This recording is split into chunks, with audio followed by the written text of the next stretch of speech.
we've grown up in an age where people are brought up with screens around them. It's not uncommon to see people in in their teenage years have an addiction to their screens.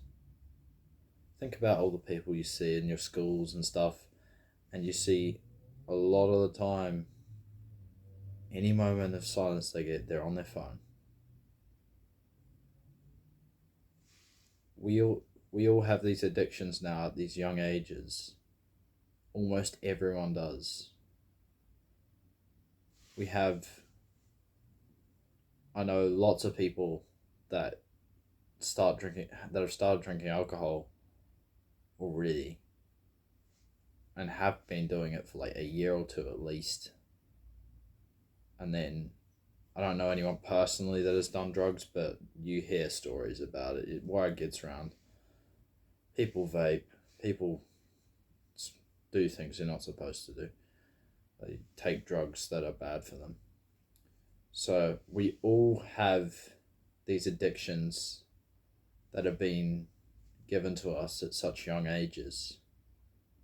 Because of this, we see addiction as a negative thing. But addiction isn't inherently negative. Addiction is merely just your subconscious taking over an action so that your conscious doesn't have to do it. Addiction doesn't have to be bad.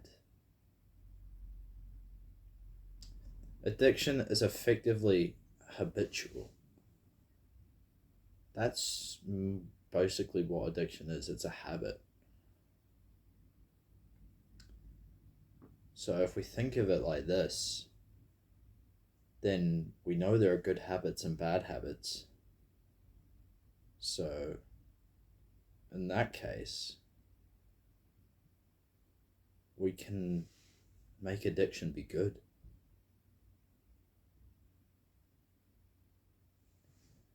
We've been told all our lives that addiction's bad, but it's just that we're getting addicted to the wrong things.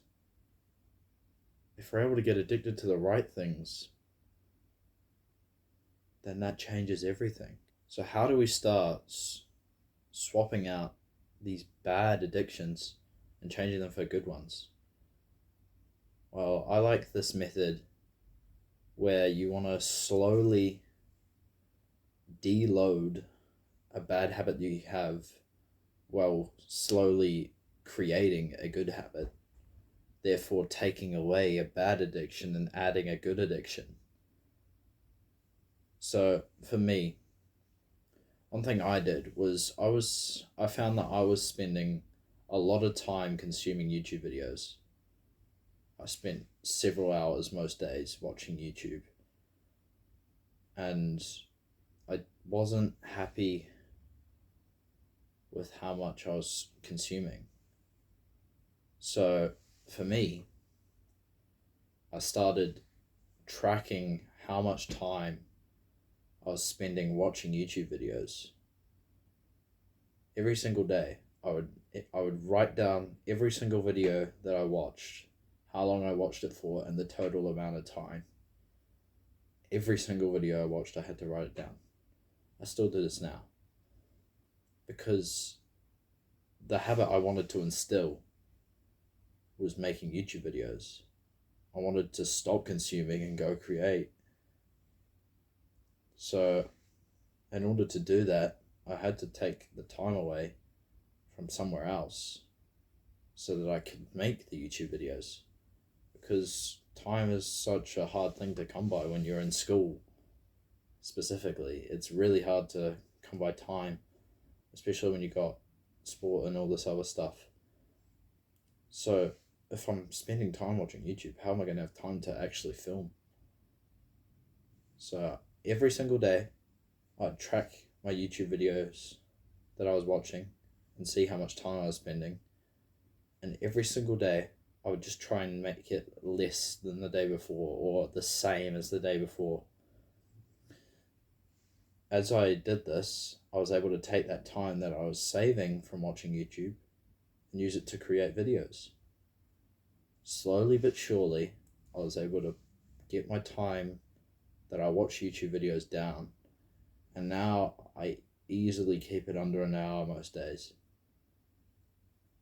And now I'm able to have the time to make the YouTube videos, and I've made it a consistent habit to work on it almost every day. So I've slowly gotten rid of that bad habit, and I've built a good habit. I've gotten rid of consumption slowly, and I've started to create something. This is a method you have to use if you want to get rid of bad habits. You might be eager to get rid of all these habits really quickly.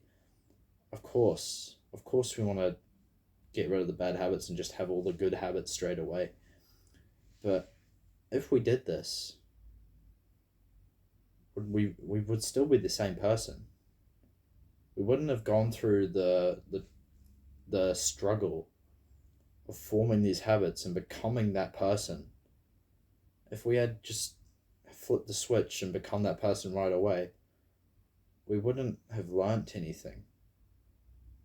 We'd still have the same sort of mindset, but we'd just be doing the good habits instead. Do we really want that? Even if you could do it, would you really want to? Wouldn't you rather slowly struggle and build the habit and actually become the person who you want to be? This is the way you have to do it. You have to slowly get rid of your bad habits while starting to make a new good one. If you have an addiction to video games, limit your time that you play. Slowly, every single day, lower the amount of time. And let's say you want to start exercising. Then you lower your video game time, and then you start exercising an extra minute per day. So lower by a minute, exercise an extra minute. You keep going until that habit is formed, and then you've slowly gotten rid of your dependence on video games. So you can stop much easier than if you had to just cut it out and went cold turkey. This is how you have to... You want to break everything down into smaller steps and make it easier for yourself. I know it's hard because you want to change everything right away. That's how we've been conditioned. We've been conditioned to have everything just happen immediately. With all this stuff on our smartphones and stuff, all these apps have given us rewards instantly. But progress takes time. So we have to take it slow. You have to be willing to spend a longer amount of time to get the results you want.